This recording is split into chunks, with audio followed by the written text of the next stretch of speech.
Les fils et filles du Bénin et de la diaspora, originaires des différentes communautés Ahovi, s'unissent désormais autour d'un label, Ahovi Kukanwe. La cérémonie consacrant le lancement des festivités de leur retrouvailles a eu lieu ce mercredi à Porto Novo sur l'esplanade de l'Assemblée nationale. Nous avons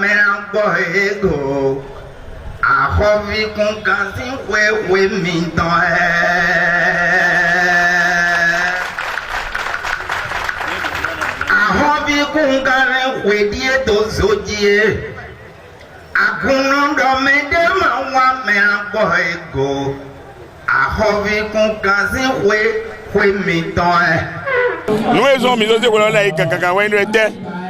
mi ahovi le manyo mileto mi ka joranyo mileto bonanze titodai bo ni e jefide ira bo ka hovi ni tanse e jefiro ira mo hovi ni tan mina do noten ro noten na indo nu e gbe ganto hovi go ye bi oflen ira mo titometon so bibe wenu kaka do yi fi na ifodo ni mina do to gbelo me fi yo ahovi le misu to we ka zo ene lo le ko me to ai gba lodifi ahovi le we itato to da o mesan ai gba ti complete le yo Benin gbedun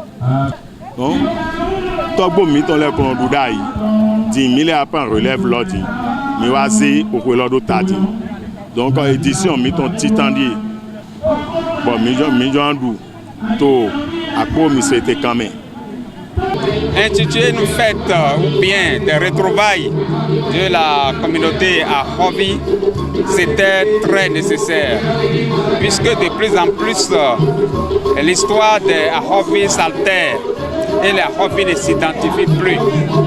On n'arrive pas à se connaître et souvent cela occasionne des mariages incestueux et nous nous sommes dit il vaut mieux qu'on se retrouve, qu'on se connaisse, que tel Ahovi sache que l'autre est aussi Ahovi.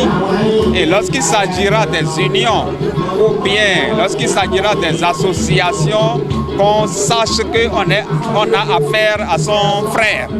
Et mieux que ça, vous savez que le développement aujourd'hui c'est basé sur la culture. Or, la culture Ahovi est très riche. Depuis l'historique endogène même de Ahovi, nous avons une culture très riche qu'on pouvait faire valoriser. Malgré la pluie qui s'est abattue sur la ville de Porto Novo, ils sont sortis nombreux pour participer à cette cérémonie officielle de lancement de la toute première édition de leur fête de retrouvailles.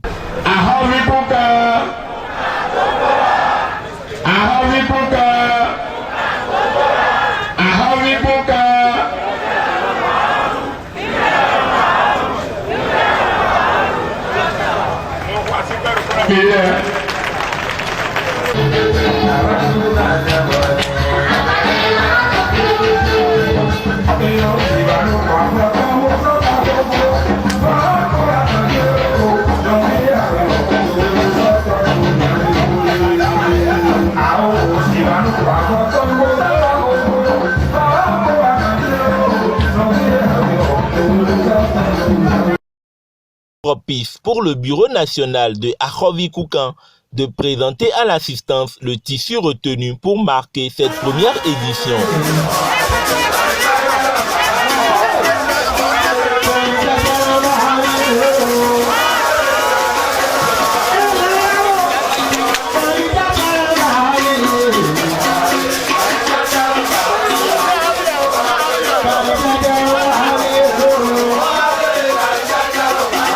Le Bureau national lance un appel à tous les frères et sœurs Ahovi pour une mobilisation générale à la réussite de leur fête commune. Au Titan, première édition, Misedo, comme la Colombie, c'est quand même.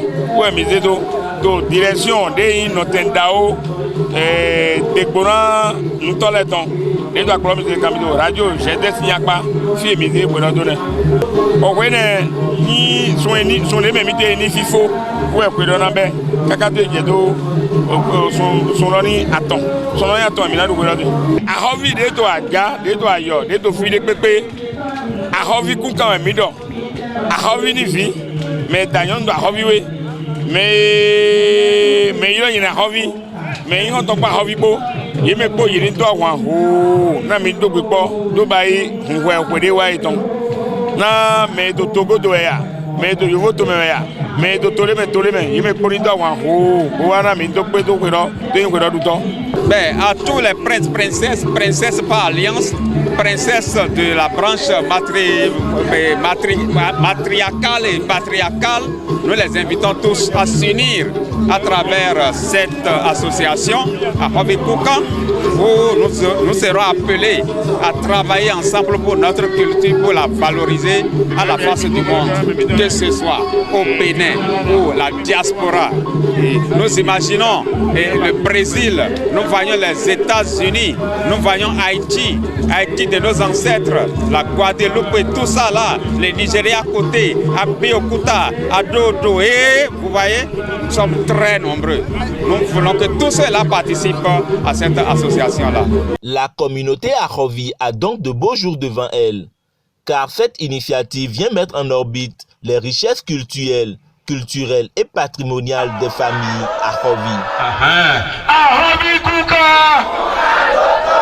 Ahovi Kuka! Milo Haru!